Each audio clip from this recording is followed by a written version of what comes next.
All right, this show is taking a turn for the. Oh, What's going on, you guys? Welcome to a very special edition of Monster Bass Live. If I had been a betting man, I would have guessed that this show would not have started on time. Because if you could have seen me 5 minutes ago, I'm running from the back house because I'm making a video, and I tripped and fell into the pool. Now, in pure Bill Dance form, I wish I had caught it on video because it was classic. I didn't even swear. It was so rated G and so funny. Oh my God. Anyway, we got a great show for you today. We got Matt Brown on, and a good friend of the show. And I'm excited to have him on. We got golden tickets. We're going to talk a little bit about this month's box. I got a discount for you guys. And we're going to definitely talk about my fantasy team. But first, in honor of Matt being on today, I got myself some Zin. And these are from Europe. The shop next to me had some. I was like, yeah, any flavors and stuff. And in honor of Matt, I'm going to do one of these because he's guaranteed to have a giant mouthful of dip. Guaranteed. And if he doesn't, he's probably right now backstage packing in as much as he can, like a squirrel trying to get nuts. Now, kids at home, if you're watching this, I'm not suggesting that you ever do this because it's awful. I'm only doing this because I'm an adult making a bad decision just for this show. So don't try this at home. All right, let's go to the chat. Let's see who's here. Ooh, who was first today? Viper Vision. It's 2 weeks in a row, bro. Good stuff, good stuff. Man stuff, dad stuff would have been here first, but he's got that thing called a stupid job. You know, it's just, whatever. But who else we got here? James Anthony, Scott Vermonter, Chris Phelps, Michael Toby. If anyone's watching today and you're brand new, please let us know in the chat. Welcome to the show. Coley's here. Man. What else we got? That's it. About 4 people. Myers. Oh, wait, there's already a bet. There's already a bet on whether or not what kind of dip he's got. So we'll have to throw that in. Chaplain Cap. Thank you, sir. Tom Brewster. Thomas. What else we got? Marty Lawson. Man. Wow, it's a lot. Fishing with Bill. We got a lot of good people here. A lot of good people. Who's new? Who did I miss? Brandon. Brandon Sides. Welcome, Brandon. Hopefully this won't be your last time. Hopefully I won't offend anybody. Veteran Chris. I don't recognize Veteran Chris. Is that a new name? Anyways, Army Outdoors. I was chatting with Ralph earlier. Gary Anderson, welcome. Cheers from Indiana. 5 states in 3 weeks. Jordan Sutton. Well, I got to tell you, if you're calling from Indiana or you're from Indiana, you might be the second happiest person that I know besides Gramps, because Indiana pulled off a big win this past week. And right now, Gramps is probably sitting back in the rocking chair like Bartles and James or the Country Time Lemonade guys talking about how great the Indiana Hoosier football season is and how they're going to win the national championship. There's one team in the country, one university that I do not like, and that's the Indiana Hoosiers. Because that one night when Keith Smart had to hit that jumper out of the corner to beat my Syracuse Orangemen, it's painful. It's like a dagger in my heart. Anyways. a former paratrooper. Sounds like a future guest, Brandon. We're going to have to talk. All right. So, yeah, we got a great show for you. I already hate these things. I don't know how anyone does this. It's awful.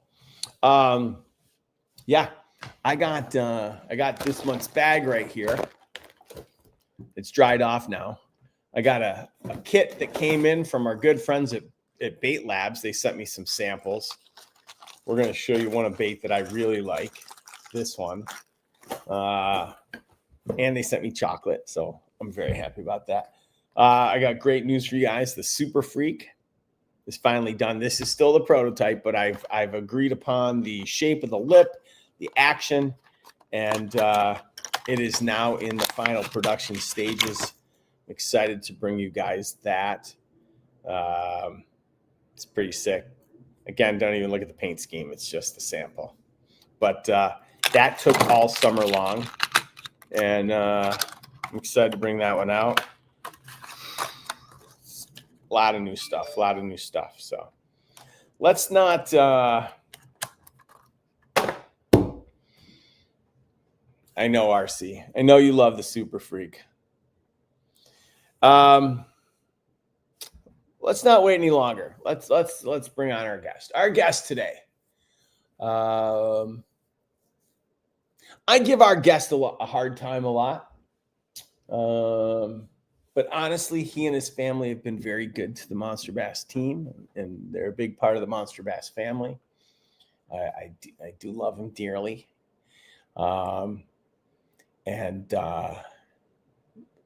Let's not wait any longer. Let's bring on our guest today. He's from Oklahoma. He's been blown up more times than you and I combined, and there's no time like the present. Let's give it up. Let's give it up for Matt Brown. Hello, Matt. Hey guys. Hey, how you been? I'm good. How are you?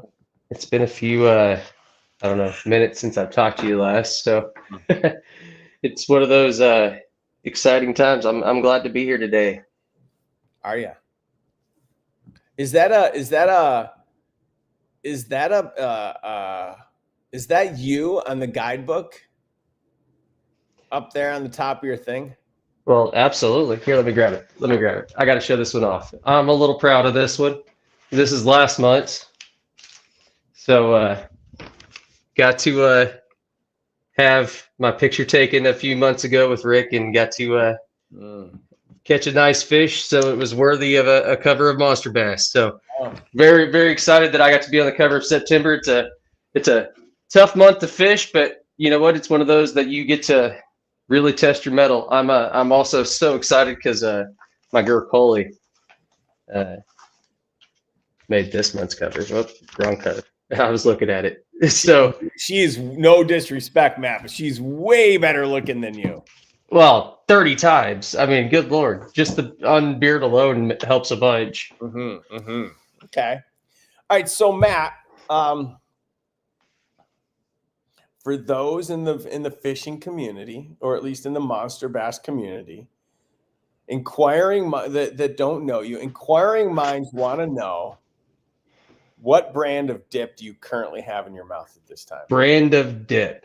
Well, I mean, I'm gonna go. Wait. Oh, is it it's Grizzly or Copenhagen? It's Copenhagen. They're disgusting. All right, children, if you're watching this, I want you to know that just because Matt has got some Copenhagen in his mouth doesn't mean you should try it. However, I guarantee if you do, you're going to get sick. Yeah. So parents, don't worry. If your children try it because of Matt's bad habits, I promise, don't worry. They'll be green and blue and puking in the bathroom. So it's all good. I've got a story about my best friend's little brother when we were first in college with that. So all right, we're going to keep that. We're going to say hi to Crypto Text because we got some new people here. Welcome. Absolutely. Welcome, Crypto Text. If you're new, please make sure you let us know in the chat.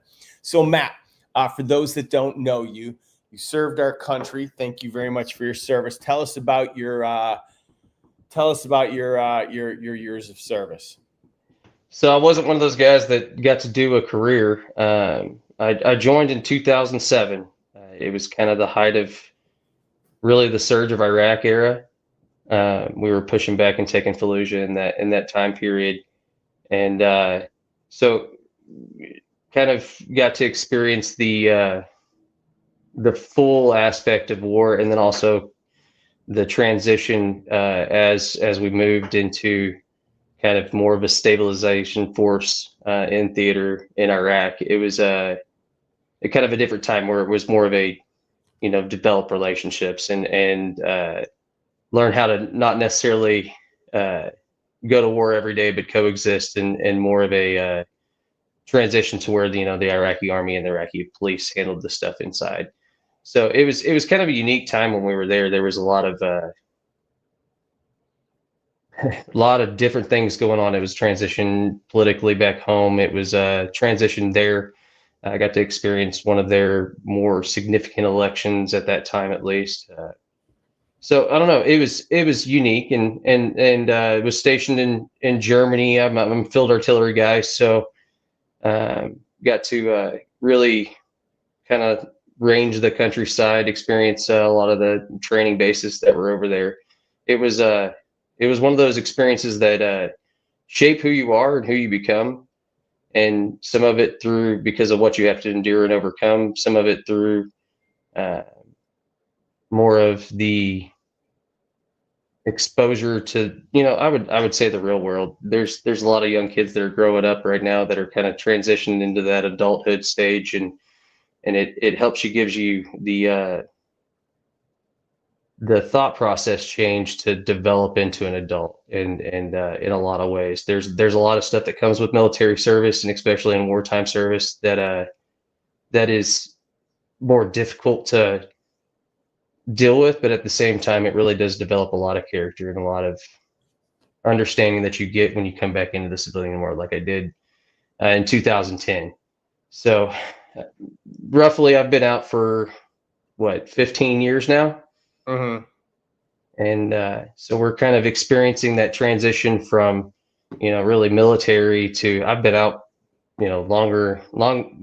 more years than I was in, and it was more years ago than, half my life type thing. So it's kind of one of those, we're into more of the veteran community now, and building those bonds. And as we reintegrate back in, that's kind of been my transition since getting out of the Army, was really, how do I reintegrate, and then how do I help my fellow battle buddy figure out this mess of what we walk back into, just because it's so much different.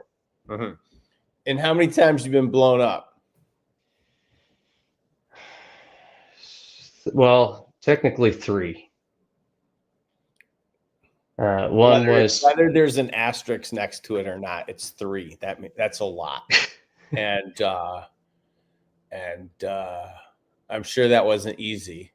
And I'm sure you still deal with it today. What has fishing done for you? Like, have you been fishing your entire life?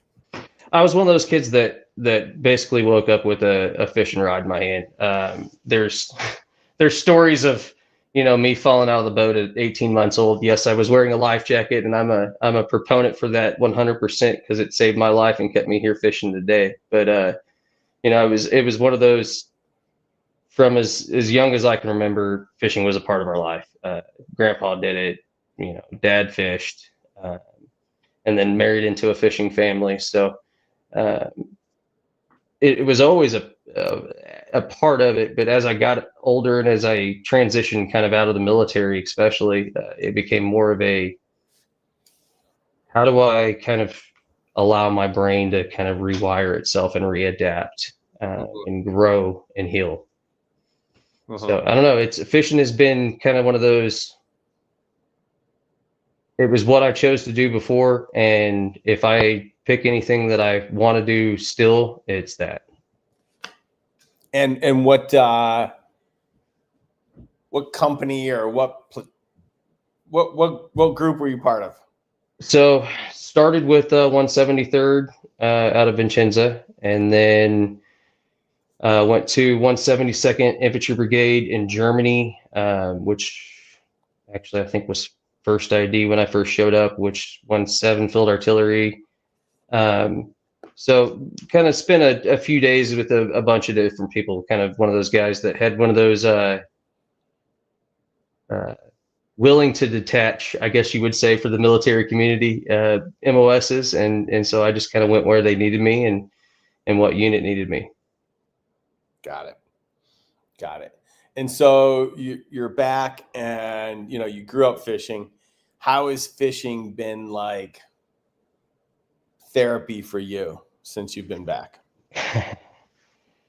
I mean, in all honesty, so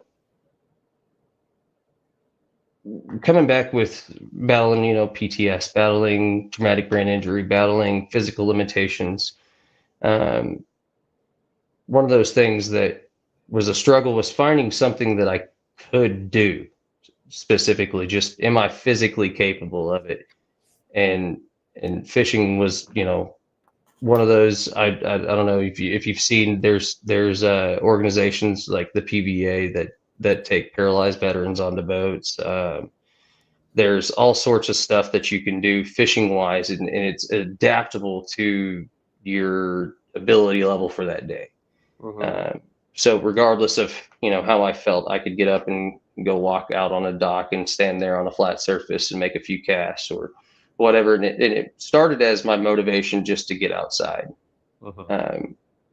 And as I've progressed more into, this is my thing, to more of, this is a passion that I wanted to really dive into and delve into the nitty gritty of the details of why. It's become to more of a point of, it's a time, and as I physically healed, it's a time on the water that I can allow my thoughts to kind of fluidly progress through me. If you're fishing, all the small details that you're focusing on, and you're noticing the bug activity on the water, the ripples, the bait fish jumping, the wave action, whatever you're doing that are keeping you focused into what you're fishing on, finding that target to catch the fish, really allows you to stay in that present moment and in that mindset of focusing in the right here, right now, instead of having all the noise from, the past or even the frustrations of what you're dealing with today on your recovery progress. It forces you into a position to where you get to disengage those kind of fight or flight instincts and just enjoy something that is safe, where you can be at peace.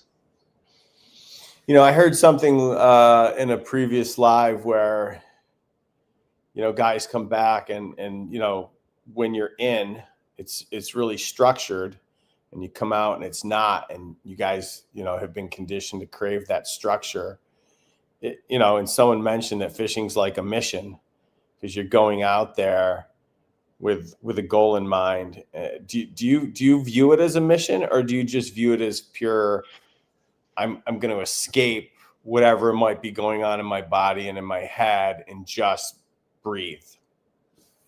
So it's kind of developed into both, honestly. So it started off with when I was first getting back and just needed that headspace, had to work a 9-to-5 job, had to work, actually it was more like a 9-to-9 or a 9-to-12 type job. You know what I mean? And you're putting in the hours and you're trying to figure out what am I doing type situation. And it was that, how do I escape from all that I'm processing in the moment to kind of allow my reset. Mm-hmm. And as it's transitioned and as I've come, further in my development phase, it's changed to more of the mission. It's why I get up out of the bed in the morning. I want to figure out what the fish are doing right now. I want to figure out a new bait. I want to, catch that fish and not only catch it, but have it on camera now and do all the other things that are kind of,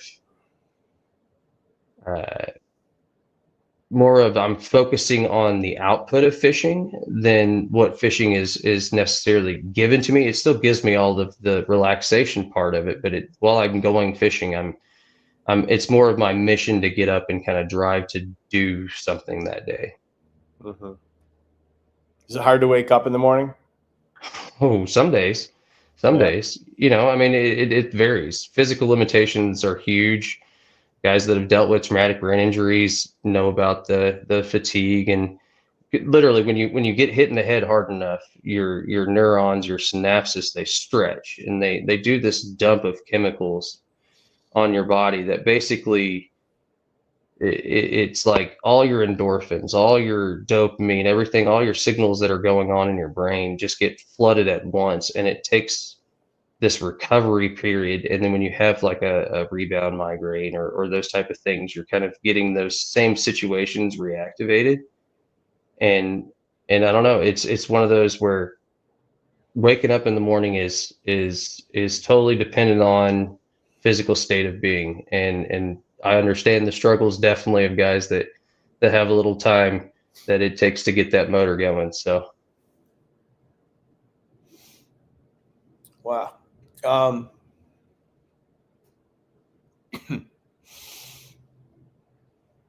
you miss it? you know, honestly, there are aspects of it that I missed. Uh, do I miss running through the mud and, you know, 40-degree weather and getting wet? And because, you know, the saying is, if it's not raining, it's not training. So if you're not covered in mud and miserable, you're not really in training. And then, you know, I don't necessarily miss the It's fine. Don't worry. sorry about that. I've got a Keep alarm system dog, but you know, the whole aspect of teamwork, camaraderie, and all those things. Let me shut this door. Um, that waking up each morning to a group of guys and knowing that we're fighting the same battle and we're doing the same mission and we're going the same places is part of what I missed a bunch. Having that constant accountability system, that motivation to get better at what you're doing, to be stronger, to be, you know, more adequately prepared for every aspect of everything that we were doing. I mean, that's something that wanes, and when you get out, it's definitely an aspect that you miss. You know, it's hard to describe or replace it. When did you go fishing last?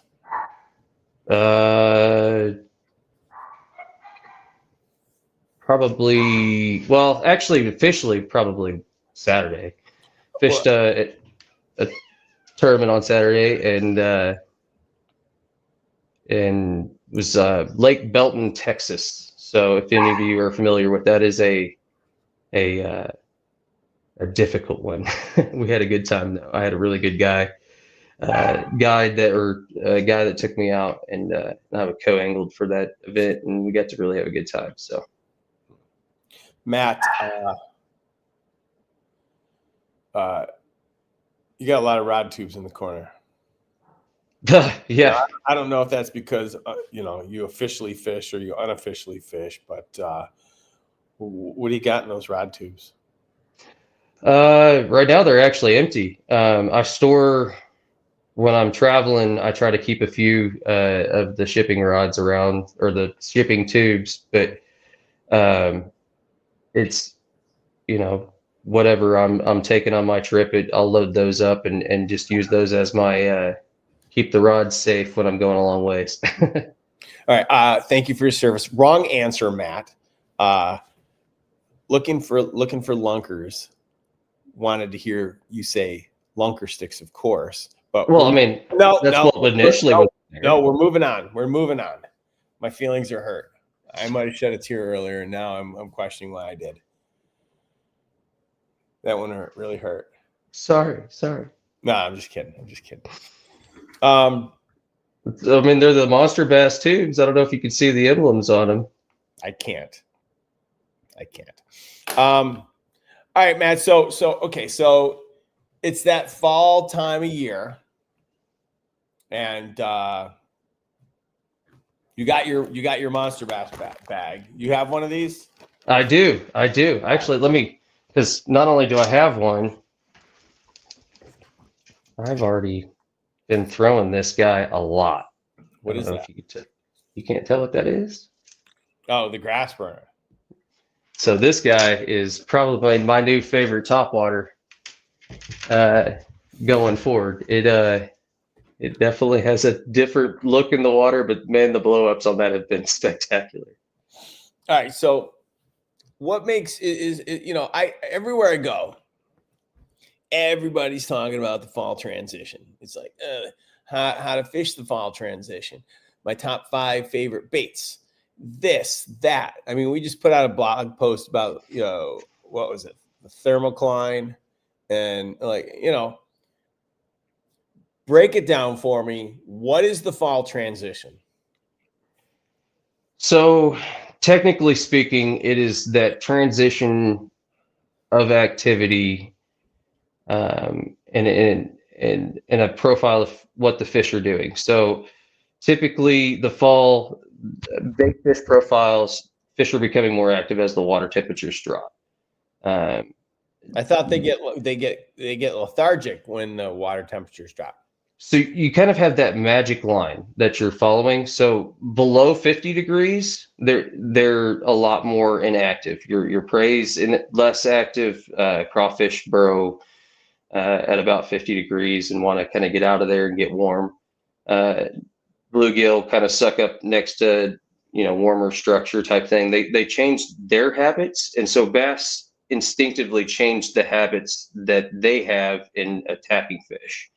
They're warm water animals, so as water's above 50 degrees, their metabolism is super high, and they're constantly feeding in those windows to maintain their body weight as they're transitioning into that winter time period, and into a more of a lethargic, more of a they're developing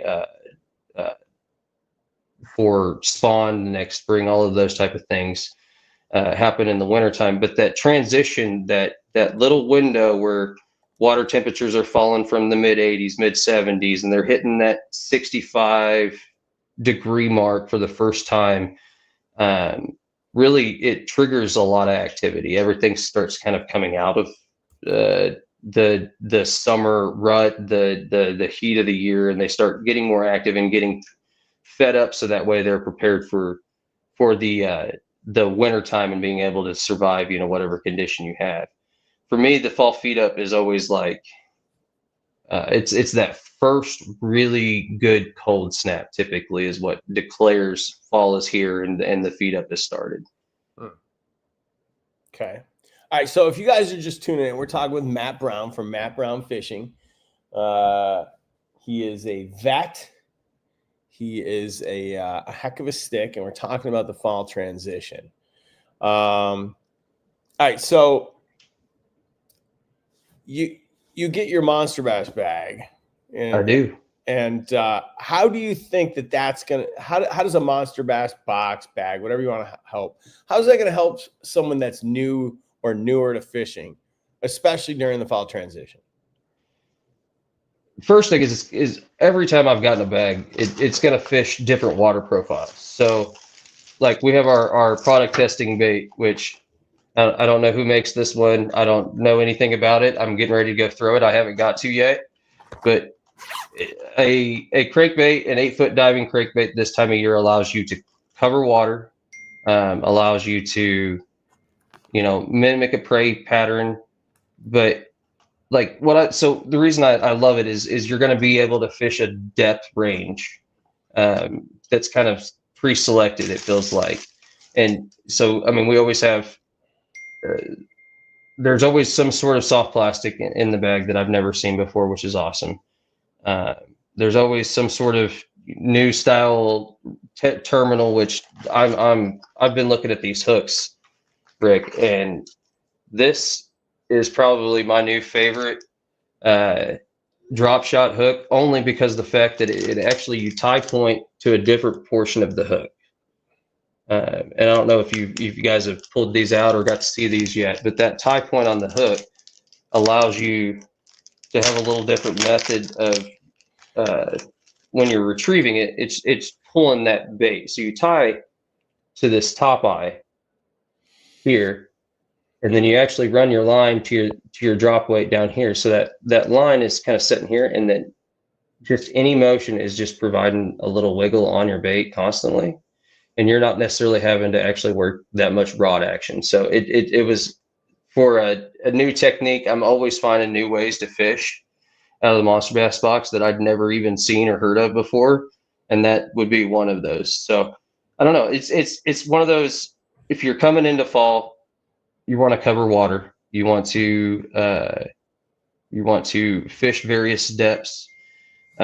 Fish are spread out because the water temperature is very consistent across your body of water at that time. You know, the lakes typically turn over, so that colder water that's typically available is now warmer than it should be, and there's a lot of things that go on in the fall.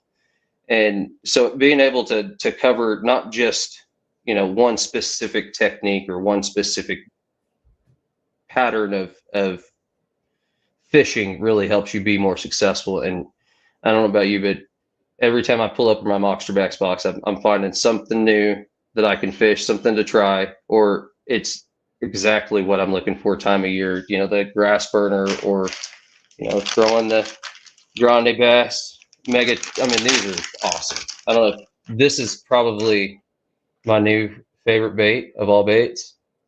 I've thrown it Texas. I've thrown it a few different ways, but I mean, just that big extra girth this time of year. Bait fish are kind of in between sizes, and having that little extra I want to attract you is so amazing this time of year. And the action on this is just unreal. I mean, it's just the whole time it's moving through the water. So All right, so sorry about that. Have an Amazon delivery. yeah, I'm guessing at your house, with as many kids as you have, that you probably have the Amazon attack dog sound off many times a day. Yes, I do. Yes, I do. All right, so before we go on to my next question, how long does the typical dip last in your mouth? Like, how long before I have to take this thing out? I don't know if I've ever calculated it. When it gets old, It was when you're tired of it. Old the moment I put it in my mouth. How do I get, like, I'm gonna keep it in as long as you. I'm just curious to know, like, how long will you keep the one in for the whole show, or will you go for multiples? Oh no, yeah, no. This will last me a while. It's hour or two, maybe. I don't know. Oh my God. Oh. Which one's that? Scrappy? We can put that one down. This is Scout. Yeah, he is my alarm system. All right. But all right. I'm gonna go back to the fall transition for a minute. So you go out in the water, like,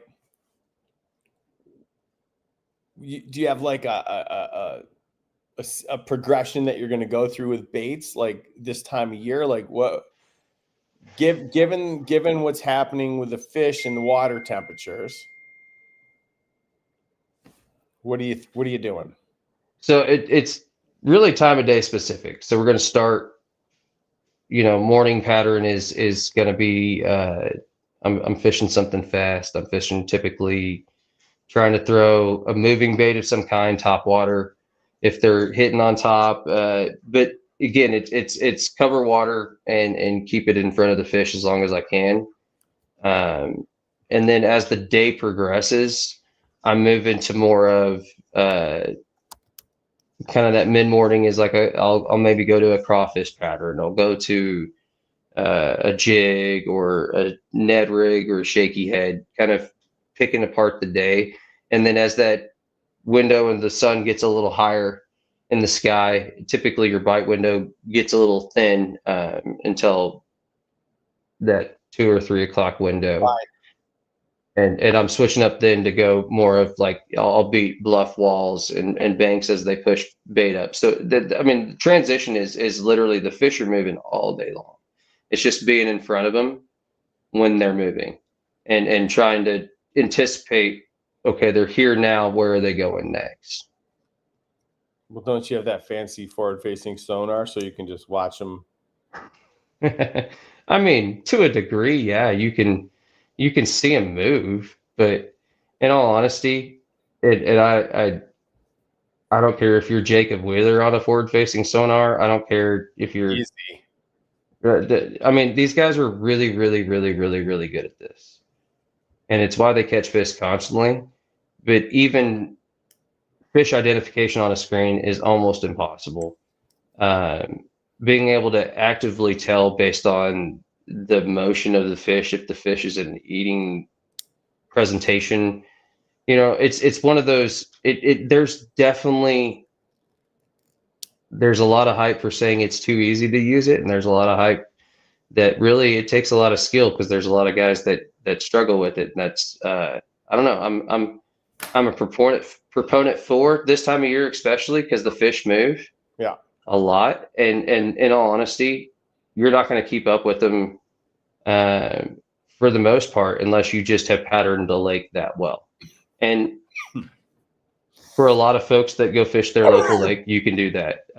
But for a guy like me that fishes, I don't know, 27, 30 different fisheries a year, it's not something where I spend enough daily time on that specific body of water to know, all right, this time of year, this water temperature, this condition, the fish are going to set up here. Okay. I have to just go find them. All right. So let's just say I'm not on a boat and I'm stuck on a bank. If I'm stuck on a bank, are you still starting your day with the same way, starting your day with top water, and then as the day progresses, moving more towards whatever, jigs and craws and crank, and then crankbaits later in the day, and then moving to spinner baits? Like, does it change if you're on the bank versus the boat? So for me, bank fishing is what I carry with me. Typically, I'm not carrying as many rods. I don't have 16, 18 rods like I do on the deck of my boat to have different techniques. I'm going to pick typically 2 baits, maybe 3 that I'm going to try to target. I may have a variation of color in those that based on, when I show up, the water clarity this, I'm going to try this color versus that color. But I'm going to try to limit myself down to more confident style baits, because instead of covering water, now I'm wanting to pick apart a small portion of that water. And so again, I'm going to switch to more of the finesse style. That's where my drop shot comes out. It's where my Ned rig is. It's where my I'll throw a swim jig on that just because I can fish it around cover, and it's something that I can use multiple rod types to fish that type of bait. So it's more of I'm picking techniques that I can really slow down and generate a bite more than just fishing for the active fish. Got it. And are you fishing jigs and Ned? I fish a lot of jigs and Ned. I'll fish typically Ned wise. I'll throw a light Ned and like a I don't know, 1/20th, 1/16th, light as I can typically find for like a baby rattlesnake, and I'll just bounce that down. And because that size of a bait, it's the same size as just about everything they're eating the whole time. So I'm trying to mimic an exact profile on a bait that I can fish in multiple depth ranges when I'm doing those, like a bankfish style. It's something I can fish regardless of what I throw it at. I can fish it in that terrain. What are your go-to baits? I mean, boat fishing, I throw a lot of minnows. It's a downside to really just, if you can target a specific fish, you want to use the highest probability of generating a bait, and a minnow imitating bait like the rattle shad, or I even actually I ping a lot of the baby rattlesnake just because of that profile. I can swim it like a minnow. But it changes almost entirely though to what I fish around the bank. If I'm fishing around the bank, I like a shaky head. I like a Texas rig worm just because I can fish it anywhere. Rocks, lay downs, doesn't matter. I like a jig for that same purpose. And you know, and then depending on time of year, I may throw a spinnerbait, a crankbait as my second. So I'll have one of those tied on as kind of a stationary, slower bait, and then one moving bait is typically what I'm doing from the bank.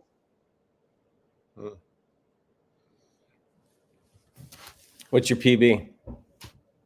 Bass is 10.03. Striper is 22 pounds, and the biggest catfish I caught was 50. So I kind of believe that was 50 pounds. That's the biggest fish you ever caught, 50 pounds? No, not the biggest fish. That's the biggest freshwater fish. I caught a Goliath grouper that was, I don't know, we didn't weigh it. It was ungodly huge. In Florida, that probably, I don't know, 200-300 pounds. They're huge. Whatever it was the the biggest fish I'd ever seen in my life, and it was fun. I caught a 550. Yeah, but yours is a smallmouth. I mean, that's a stout No. smallmouth. 550-pound Goliath grouper. Oh, yeah. Oh, that's like, might as well hook a whale. Huge. That's what it felt like. It felt like a Volkswagen. Yeah, I'm reeling in a car. It's unreal. Yeah. There's definitely, I have mad props and respect to the guys that go out and do those offshore saltwater fishing events and stuff like that, because I can't imagine catching multiple fish like that in a day. And yeah, just that's grueling on the body. Well, I've been on a tournament boat before in the middle of a tournament when they're catching big fish like that, and I tell you, you'll see them switch out of the seat, and I'm sure. Yeah, you'd have to have multiple guys on a reel for that one on a lot of those days. Yeah, Lone Wolf, I hear you when you say that you would cut off your limbs to go Goliath grouper fishing. I want you to know something, that after the second one, you're like, yeah, I'm good, because it's literally just you're just dragging a grouper up, and that's it, and it hurts so much, and then it just floats upside down. And then finally it goes off into the water. You're like, after the second, like the novelty wears off, and you're like, okay, I've done it. I'm done. And I compared it to catching like a halibut. Like there's a fight to break it from the bottom, but once you get it free, it's just kind of, you're just dragging whatever that weight is. Yeah. All right. Do you guys have questions? Who's got some questions for Matt? I think I saw Coley with a question. We talked about this last week with about the grass burner, and we talked about like what line would we use on this? And there was a big debate over what everyone would use. Me personally, I'm putting on like 40, like I said, 40-pound braid. And I don't know what you'd throw on it, Matt, but like I'm putting 40 to 60-pound braid on this. I want something that is gonna that I can it can get caught. I can bring that thing through the muck. I don't have to worry about a thing when I get bit. 'Cause when someone bites that thing, it's gonna rip it up.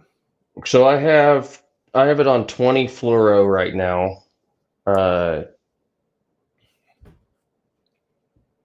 I honestly, braid may work better just because of the buoyancy of the line and keeping the line up high. So it would, I haven't thrown it on braid yet.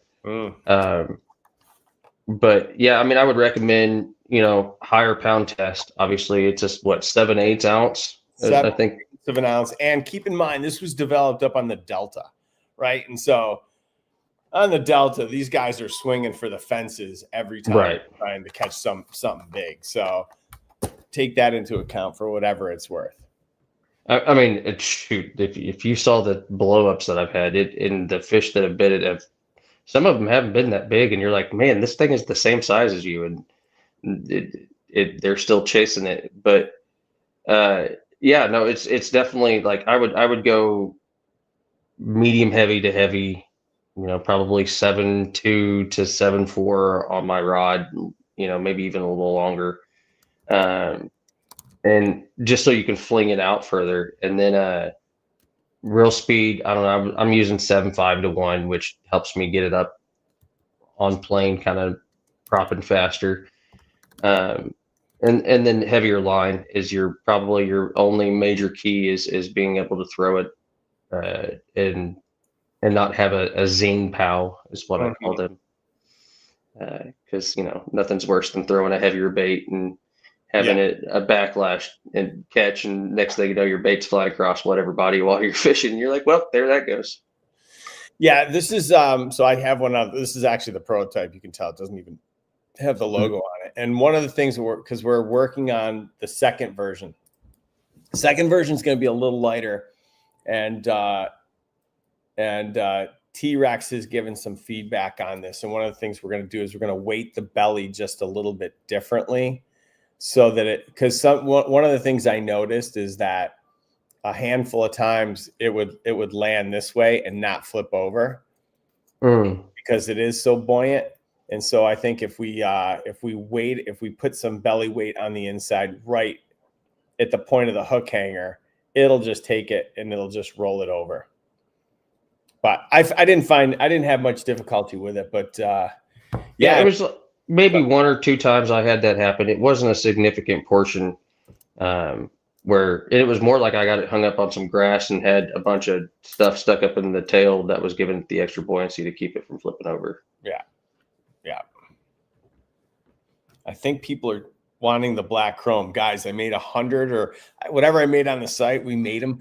Literally, I put these on the website.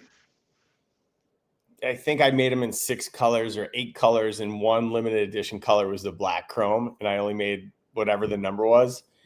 And I put it at I think I put them at double the price, and they sold out in like an hour. They were just gone. I think I have the prototype, but other than that, I don't have any left. And that was one that I wanted so bad too. I don't know that I'm gonna.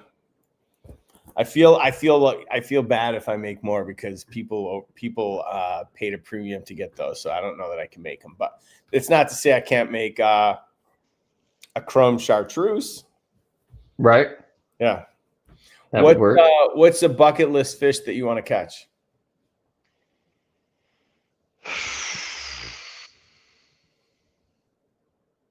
Oh, well, I don't know. Peacock, probably in the big range. I've never caught a muskie. Love to catch one of those. I don't know, there's a couple on the bucket list, but those 2 are probably 1 and 2, and I can't tell you which one is which because I can't figure it out. If you could fish with one person, dead or alive, who would it be and why?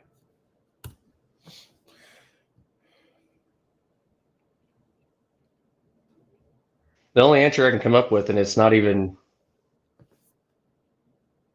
it's for a different reason than everybody would think, but I'd probably fish with Bill Dance and sit there and ask him questions of what it was like to fish with my wife's grandpa the whole time. So yeah, they knew each other pretty well. How did Bill Dance and your wife's grandfather know each other?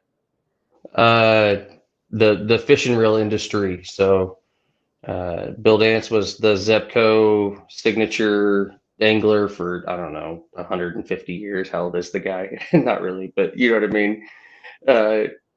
And Artie, my wife's grandpa, was the inventor of that reel. So during that time frame, they definitely spent some time together. And during the Classic, when it was in Tulsa, we got to have a good chat with him and talk to his daughter and I want to say grandkids, and kind of have that, grandkid to grandkid experience. It was pretty fun.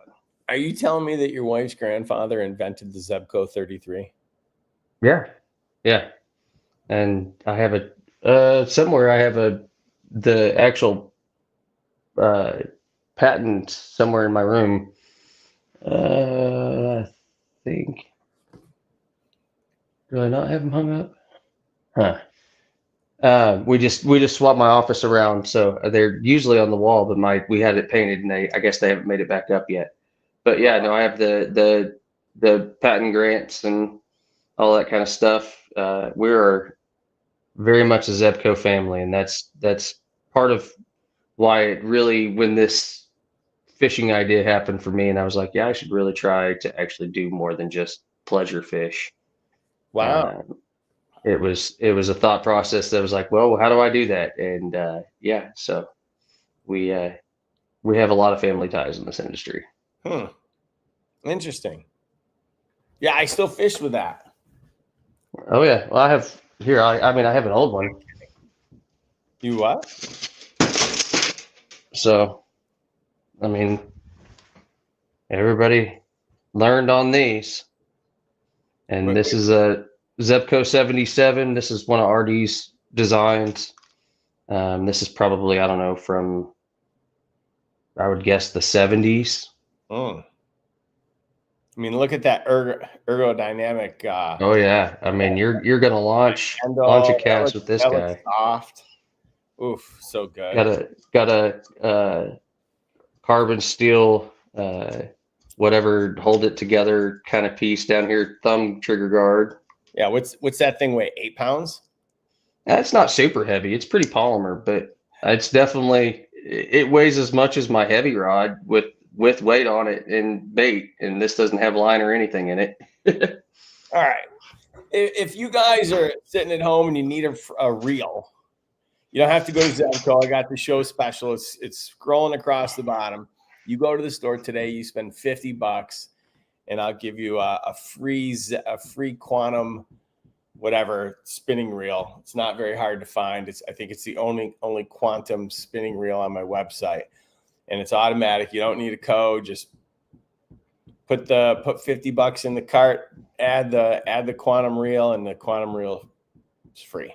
So, and that's until midnight tonight, because we can't let the people that are watching us on the rewind get the same deal as you guys. We got to hook you guys up. Yeah, James Anthony said it's insane that you're married into the creator of the Zebco 33 family. It's a legacy you have to live up to, and I don't think I've quite met it yet, but we're trying. We're trying hard. All right, Matt, I got a serious question for you. So, fish local tournament. You fish some BFLs, you fish some opens. How do you work your way up to fishing the elites? And is it something that you want to do?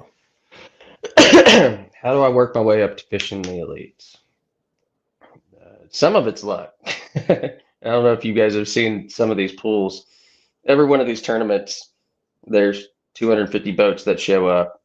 I don't care if you're fishing a local BFL and a club tournament, whatever. There's that set number of guys that are going to be, no matter what, competitive in that event.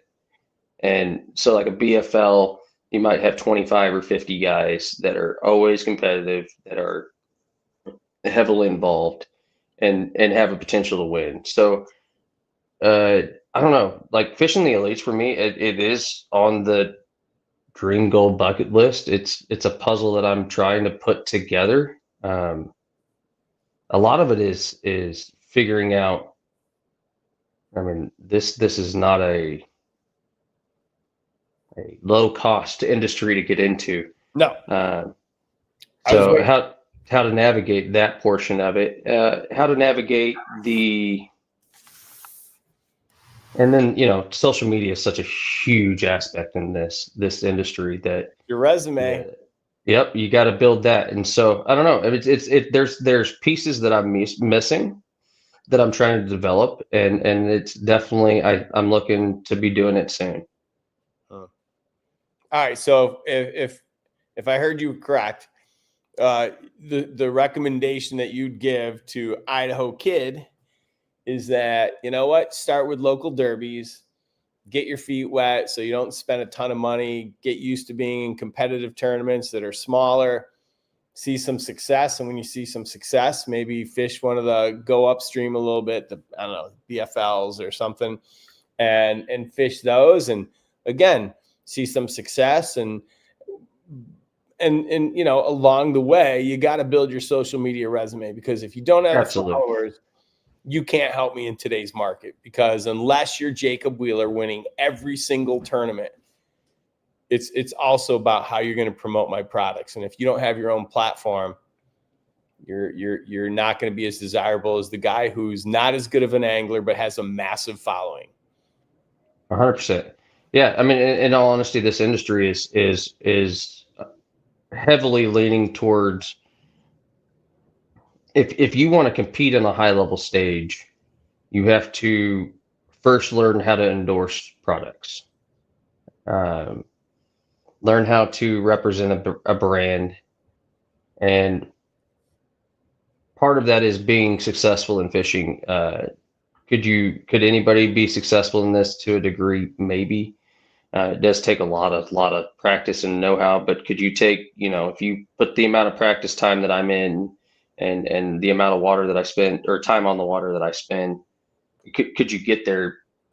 There's a possibility, but the thing is being able to develop that and develop your skill while you're developing, you know, your social media following, your Instagram, YouTube, all of those type of things. And that is, I would say, would be if you focused on one thing, focus on that while you're doing your local derbies.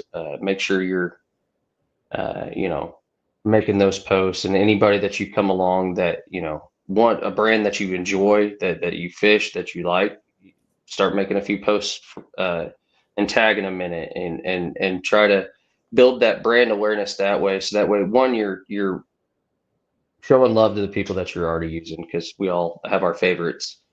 But two, you're kind of developing that platform, so that way you're beneficial when you come to them and say, hey, can I you know, fish for your team? Can I market your brand? Can I do these things? So when you're moving up to the elites or to the EQs or to the tackle warehouse, where, you know, entry fees are 55, 45, you know, $1,000 a year, you have that backing from the industry to be able to kind of offset some of that expense. How big of a jump would it be for someone who's an experienced bank angler to go to the back of the boat and be a co-angler? I would say, if you want to make the jump, that's where you need to start.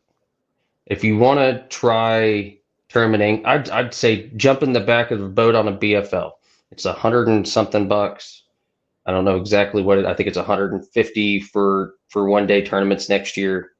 And in all honesty, that'll teach you how much goes into boat handling, how much preparation you really need to have to be able to run a good line, how much practice you need to have running in adverse conditions, and just understanding what all the next level of fishing is. Because when you get into the higher, going from, you know, bank angling, now we have to learn how to manage our boat position and how to approach, you know, our targets, and identify different targets. So I don't know. Yeah, the if you want to jump into it and you're bank fisherman now, jump in a coast spot. You know that you can fish slow. You can fish your style of fishing and follow it behind and learn a lot. You can't fish your style of fishing. You're in the back of the boat and at the mercy of the driver. So you're going to have to then adapt what you're doing based upon whatever the guy in the front wants. Kind of. I mean, yeah, to a degree. Like if you get in a boat with a guy that's a scoper, and it's going to be a struggle. And that's part of kind of learning it. But when you get, certain times of the year, you're going to be banging the bank no matter what. And Mm. and and so if you kind of plan your tournament trail around, because you don't have to fish a whole series, you can fish one or two to kind of see where you're at and see if you enjoy it from the coast side.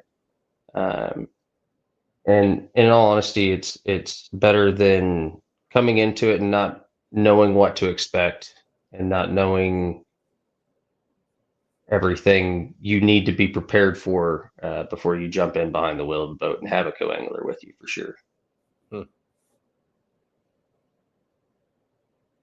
What's the most money you won in a fishing tournament? And don't stiff arm the fish. Don't give me the stiff armed fish answer. I've $2,500 was my best placing for actual cash prize pot. That's pretty good. It's not bad. It's not bad. I mean, I've been in the, you get your tournament entry fee money back, on the regular. That's probably the next key of when you're ready to kind of move up, when you can consistently cut a check. Doing that is putting 5 fish in the boat day in, day out, regardless of condition, and being able to adapt is so hard and so thought process and intensive that when you can do it consistently, regardless of what's going on, and make those moment changes, that's probably, you can go, hey, well, maybe I need to step up to that next level. Not that you're not in competition now, because honestly, I've fished BFLs next to, Zach Burge, Edwin Evers has been out on a couple of them, and it just kind of depends on their schedule, and they'll fit those in. So it's not like you're showing up and it's a no-name stage. It's, you may be fishing, the top level against the top level guys, and if you're a co, you may draw into one of those top level guys' boats. So it's kind of one of those, you if you can be consistent in the checks, you, to a degree, you are competing at a higher level than the rest, and you might be able to consistently be in a higher level check. Coley said bye. Bye, Coley. He's got to go to Have work. fun at work. Unless you've got some of the Zebco fortune that you can just throw her way. She said she's willing to stay till the end of the episode. I wish. I don't have the Zebco money tree.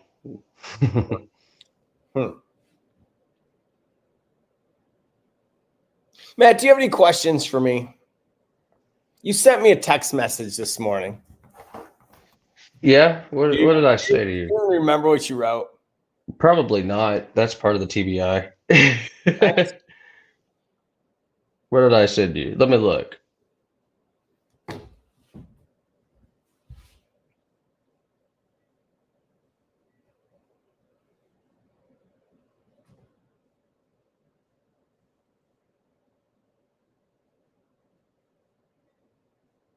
I don't know. What did I send you this morning? I can't find it. Oh my goodness, Matt! You only sent me 2 messages. Here, I'm going to read it to you. Okay.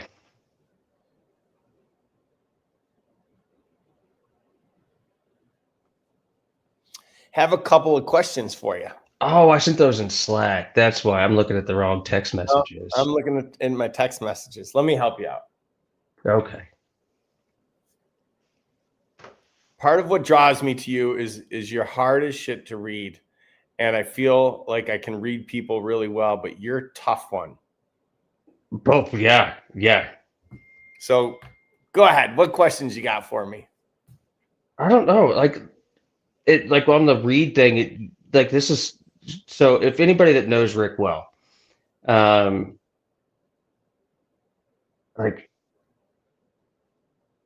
he likes to do, I call them Rick bombs, where he likes to tell you information and then walk away nonchalantly and kind of leave you going, and then engage like, in another conversation somewhere else. So you're like, oh, you know what I mean? So I don't know. I'm just like, I'm trying to read you as a person. Mm. Like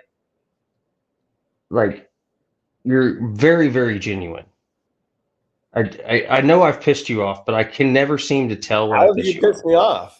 I don't know. I mean, I don't something silly at some point. I've had to The only frustrate time you I've over the ever been amount of upset time. with you is when we walked out to go to the show and you were wearing the same exact outfit as me. I was like, I am not going like we're like, we're stepbrothers and we're both wearing the same exact outfit. So I went in and changed, or did I make you go in and change? I think I made you go in and change. Yeah, I think we both went in and changed. Yeah, I think we came out in the same shorts, like same exact Monster Bass shirt, Yeah. and like really similar shoes, and a different but similar Grande Definitely Bass not hat. similar shoes, Matt, because as everybody here knows, you'll never find me in a pair of Crocs. Ever. Oh yeah, no, Ever. no, your shoes are definitely on point when it comes to the style game. Everywhere you go. I do like my sneakers. I definitely am like I have shoe envy against Rick. So that's one of my secrets. Like he has the greatest shoes ever. I do like my sneakers, but I'm not one of those weirdos that like you open your closet and it looks like a museum. I'm like, yeah, I just throw them on the floor. They could be Yeah, 3 years old. They could be 3 years old and look good, but I'm not gonna. I mean, come on, I'm not 22 years old. Like where sneakers are montage of sneakers. where they're my really proud moment. Oh, look at my sneaker collection. It's Right. like, bro, like you're still making $18 an hour and you're buying and you got 30 pairs of sneakers in your closet. Like, stop it. Right. That is for sure. You got any more questions for me, Matt? Not that I can think of. I don't know. Do you have any new ideas that you're coming out with that we can talk about? Yeah, I'm trying to make some money here. Well, that one. No, I keep giving stuff away, so I'm not making any money. I mean, someday, at some point, I need to start making some money, or else I got to go get a job at 7-Eleven. Think you'll come again. I could see you doing that. That'd be fun. Oh, hello, Fishing with Cotton. Thank you for your service. All right. Guys, do you have any more questions can Matt put you on a better job? No, Matt can't put me on a better job. He can't. When will I be going back to Oklahoma to fish? Never. It's not that good. It's not. It's not that good to you. It was a rough. Matt, it was a rough it week. wasn't a question for you. It wasn't a question for you. It was a comment. It was a question for me, and I answered Okay, it. fine. I got to defend my Okie fishing. Oh God. Let me guess. You're what are you, a Sooners fan? No. Why do you think I used Okie? I don't know. All right, let's go to the crowd here. Let's see if we've got any questions for Matt or myself before we move on to a few other things. Start a Monster Bass box tournament across the U.S. Boost sales, entry fees.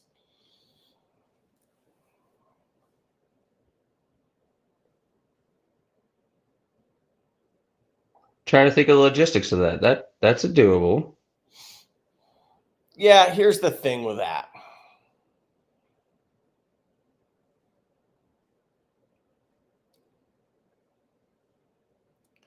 I mean, I guess we could. I guess we could call my good friend over at Tourney X. And we could run one. Could run one across the country. We get some people to participate, and we throw up some prizes. Maybe we could do that. I guess we'd have to do that in the spring, because now we're getting to the point where I don't know.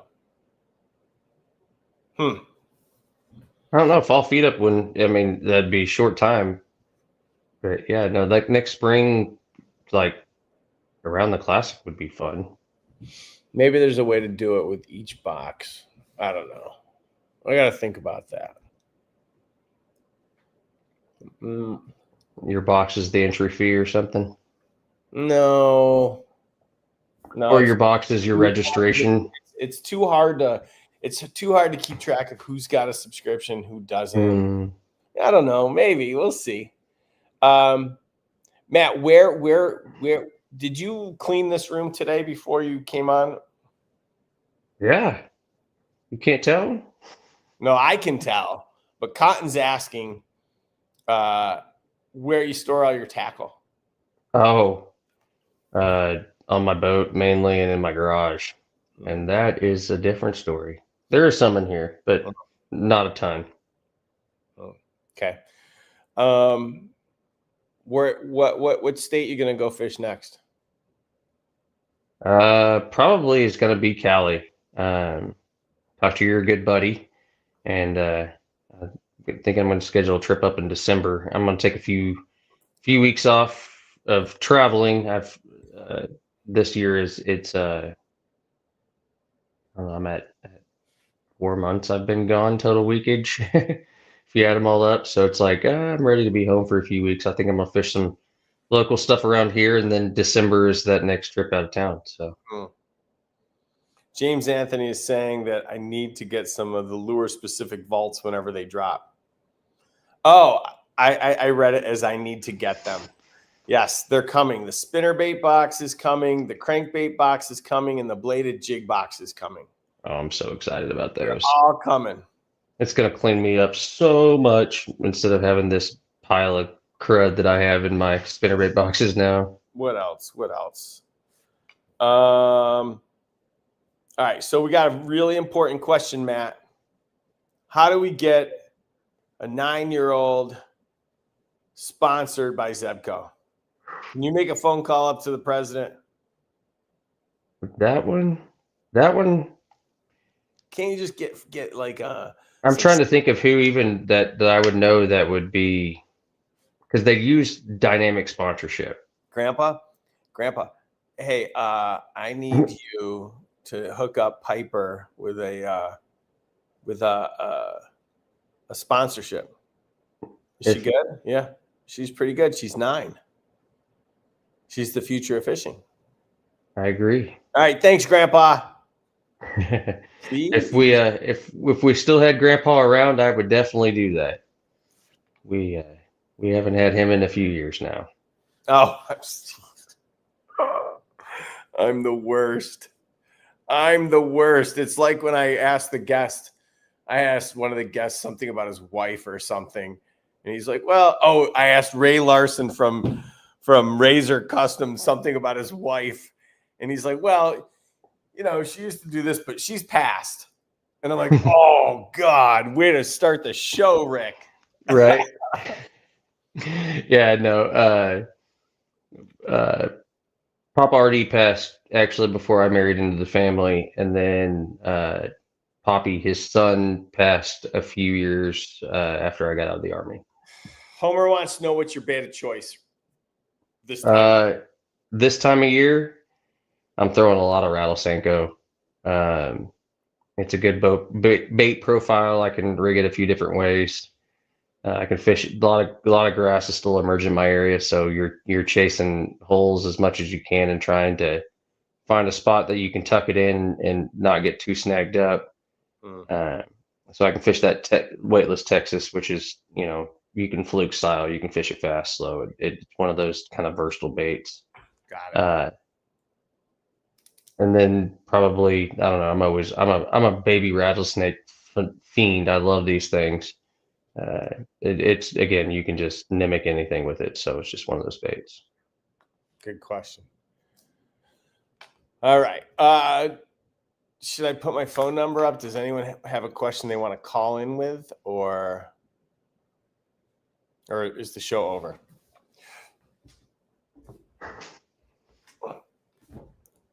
You seem stiff. You can tell it's that time of the show when the sun that comes in through that window gets right in front of my face. I got to keep sliding over. It's like, it's so ridiculous that each week I just continue to slide over it, and instead of solving the problem. Yeah. Right? It's like, no, I don't have a problem. I just slide around the table. Don't worry about the sun coming in. It won't move. Instead of shifting from right next to the back door. Yeah. Yeah. Let's see. Right now we're throwing frogs and more frogs. Oh, can I talk about this? I think I can. I'm working on frogs. And I have someone that's going to work on them with me, that all they do is fish frogs. They help develop the old snag-proof fat frog, and like the old school one, and I can't remember the other name of the frog. We had a long conversation about it. Yeah, Carol, I don't have blind shades and curtains. I had them come in and paint, and they didn't put them back up, and I just have never gotten around to it. Anyway, so frogs I'm going to have frogs for the spring, but not the Christmas frog, although I did really want to buy that brand. I really wanted to buy it.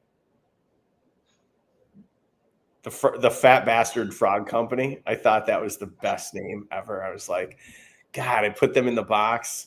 It was only one. I've only made two bad choices: those frogs and the Mustad Scattershad. But man, I mean, how good is that name? That would be a good frog name. That was the name of the company. They had. I can't remember what the name of the frog was. The Christmas party. Like Christmas party disaster or something, because it was covered in sparkle and oh my God. Mm-hmm. All right. One of those cute ones. Do you have any new lunker sticks for larger baits coming soon? Oh, Party Gone Bad. Oh my God, Christmas Party Gone Bad. Carol, you remember everything. Oh, it was like red and green and had sparkle all over it. I was like, these are the best names. I was like, but their QA was awful. I threw them in the pool. They were great. And then I sent them out in the box, and probably one out of every 5 would just sink or take on water. And I was like, well, I QA'd them, but I guess I didn't QA that many of them. So T-Rex still has one in the box, and I would never get rid of that. That's got to be a collector's edition. Carol's got several. Why would you? Oh, because she had something going on. I think it was Gramps, and he was, if he caught one, he'd never caught a frog. I don't know. The Bass Master, great memory. Anyway, someone asked, realtor, do I have lunker sticks coming for larger baits coming soon? I do. I have the Lunker Stick Pros coming. They'll be here just in time for Christmas. And then I'm developing one additional rod for the lineup that's not really a split grip. It's more, what do you call it, Matt, when it's not the split grip? It's got a big long handle. Kind of more of a surf rod style. Yeah, I mean, iRod makes a lot like this. They make a lot like that. I don't know. I find it for bigger baits, like catfish rods. Yeah, all those, you're throwing those 2 ounce plus. Yeah. So I've got some of those coming. BFS rods just came out, and now I'm toying with the idea, guys. I'm toying with reels, but it's a lot to live up to, because you can't just put out something for the sake of putting it out. So that's why I've never put out to date I haven't put out a frog, because I've never been able to get it right. So anyway. All right. What you got there? Oh, I got a glass of water. Sorry. So you threw the dip out. Yep. Get a little hot, a little sweaty in here. So You got the fan going. yeah, it temperature turned up on me all of a sudden. I was like, whew. Okay. All right. T-Rex, how many likes we got? Like 11? We probably got 11 likes. That's my guess today. Definitely gonna have to call the therapist. Does anyone know one? Because I clearly mine's no good. She hasn't helped me get more likes. Like yourself Oh more. my Positive God. energy. 29. Matt, this is the worst. Didn't you like bring all your people to at least like you didn't call I tried. you didn't call grandma or I called everybody. oh my God. Well, they didn't. You know what my kids did when they found out I was on here? They're like, well, we're gonna go to youth group, Dad. You can hang out there. God. That's unbelievable. Maybe we should just stop doing Monster Bass Live. Nobody likes it. 31 people liked it. I mean, that's kind of ugh. It's me. It's my beautiful face. No, Matt, I think it's me. The common thread here has been me, not the guests. So listen, you've done a great job. You I want to thank you publicly. I want to thank you for your devotion, your loyalty to the brand, your willingness to give feedback, and your willingness to do whatever it takes to help this company be successful. I'm grateful to your wife and kids for them letting you, whether it's come out here, go to a show, just take time away from being with them to go do the things that you love. And I know you've got your choice on where you go spend your time, and I'm grateful that you spend it with us. So thank you very much. Wouldn't have it any other way. It's a family for a reason, and we have a good time together. It's one of those. I feel the very same about you guys. So listen, thank you for your service. Thank you for taking time away from the family to be on today. Thanks for giving us some fall transition tips. And I know it's warm in there because I can see you're starting to beat up a little bit. And it's like 94 degrees in here. PTSD, or it reminds you of being in close situations during combat. So we're gonna let you go. But again, thank you so much for everything you do. Thank you. And thanks for having me out. All right, guys. Matt Brown Fishing. Have a good night, man. We'll see you guys. All right. Bye. All right. Well, there you go. Matt Brown Fishing. All right. Someone wanted to call in, whoever it was. Man stuff, dad stuff. All right. Have her call in. Let's do it. Let's get this phone call taken care of here. I put my number in the chat. He's such a good dude. You know, I mean, yeah. Oh my God, we didn't even get to my fantasy team. Let's take this phone call.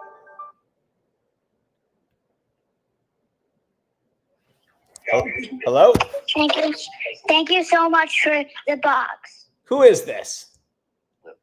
Lily. Lily? Man stuff, dad stuff's daughter.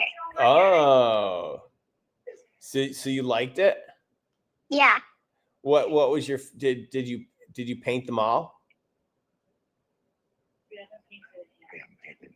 Well, I haven't painted it yet though. Oh, it just got there. Okay. Are you gonna take some pictures of the stuff that you paint and send them to me? Yeah. Okay. Do you love fishing? Yeah. You do? What's your favorite thing about fishing?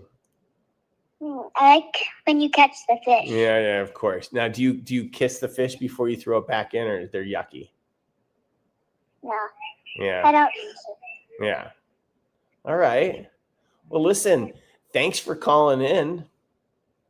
No problem. Yeah, I really And appreciate thank you. You're very welcome, Lily. Thank you so much. No problem. Bye. Bye-bye. Bye. Oh, that was nice. That was nice. Okay. T-Rex, as long as is me, so I get a shirt, then I'm down. I think honestly oh my God, look at that. We got $1.99. Hi. And thank you. Thank you to the baseball boys. You want to call in? We're going to do some golden tickets in a second. But if you wanted to call, yeah, I could talk to the little ones all day long. But yeah, my fantasy team. Whew, I'm in first place. I am in first place, and I got to tell you, I am looking like a champ right now. I mean, look at that. 5-1 at the top, the highest scoring team. This week's going to be questionable, though. I got a lot of hurt players. So, all right. Baseball boys, thank you so much for your, I think it's the super chat. Haven't done one of those in a long time. So, we're probably going to do that again for Veterans Day. We got a special Veterans Day show that we are going to, our Veterans Day week show that we're going to put out there. So I'm really excited for that. But listen, oh, Scott Harvey, my bye week situation is fluid. I'm going to have to start my third running back, Travis Etienne, which isn't so bad. And Deebo Samuel, I probably have to start during my bye week. So I'm up to 37, Carol. I'm feeling pretty good. So, all right, guys, you know what time it is. Look, it's that time. So if you've got a Monster Bass box, old one, new one, and it comes with a golden ticket, individually numbered, and so now's the time. So put it in the chat, and if I call your number, I'm going to send you something out of my garage. You just need to email me at rick@monsterbass.com with your name, your address, your cell phone number, and your shirt size. And we're going to try and find some stuff and send it to you. And Operation Garage Cleanout will continue to be in full effect. I'm going to pick a couple golden tickets here. I still owe T-Rex and Carol one. Everyone else should have gotten theirs by now.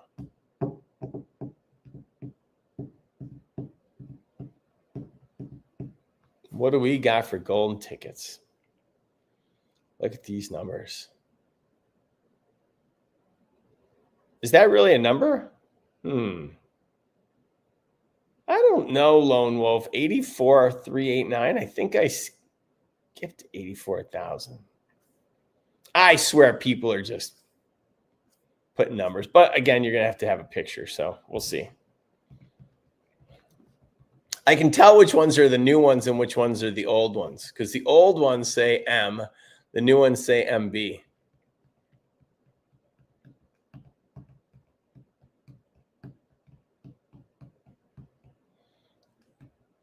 Let's see. I believe it. I believe everybody here. Let's see here.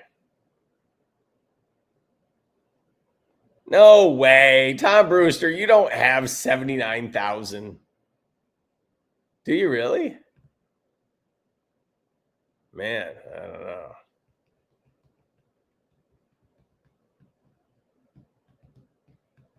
I see yours. I see it. I see it.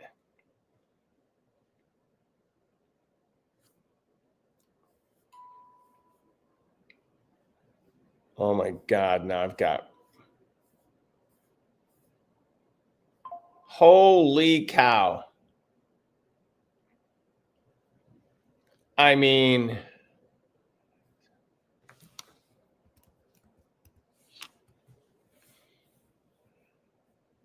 all right, can we call this? Can we call this one?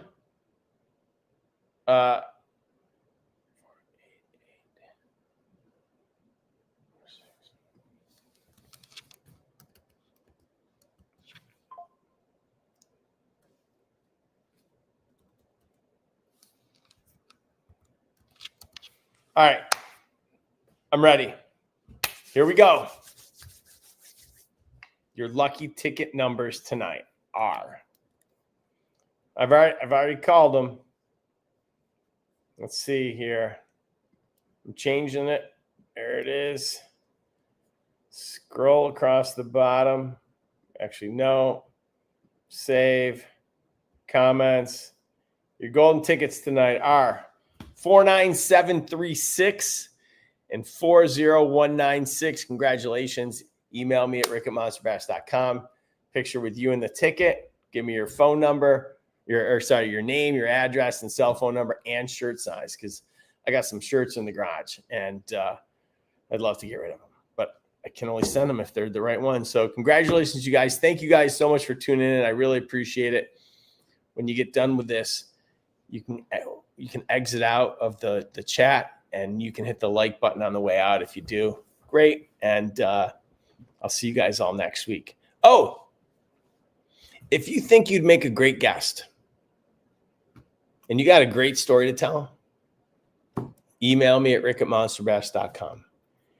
Give me a link to like your YouTube so I can like at least check you out.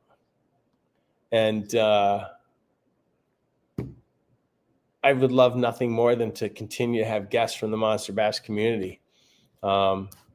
It's not that I don't think you guys would like having a conversation with Rick Clunn.